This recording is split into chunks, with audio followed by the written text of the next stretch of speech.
হাতি এই বিরাট জানোয়ারটার ভোকাল কোডটাও অনেক বড় হয়, আর ওর ককলিয়া সেটাও বড় হবে, তাদের শ্রবণ শক্তি।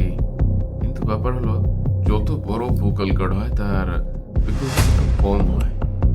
আমরা হিউম্যান যারা 20 হার্টজ থেকে 20 কিলো হার্টজ পর্যন্ত শুনতে পারি, এর বাইরে আমাদের ক্ষমতা নেই সেইগুলো শ্রুতিগোচর হওয়ার আমাদের।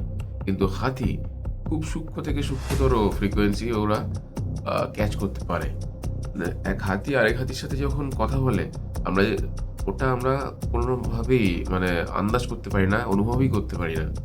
আর হাতি যে চিৎকার করছে সেটা ওর কথাবার্তা নয়। হাতির কথাবার্তা যেটা হয় সেটা খুবই মানে লোয়ার ফ্রিকোয়েন্সিতে।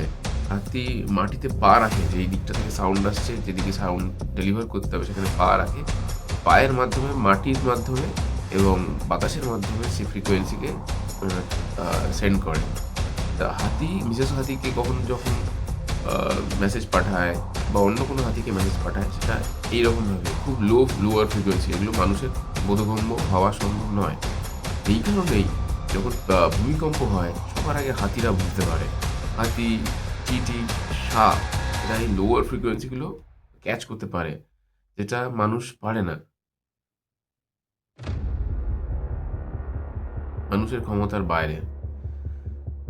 এই ইনফরমেশনটা ভালো লাগলে লাইক, শেয়ার আর সাবস্ক্রাইব করুন প্লিজ।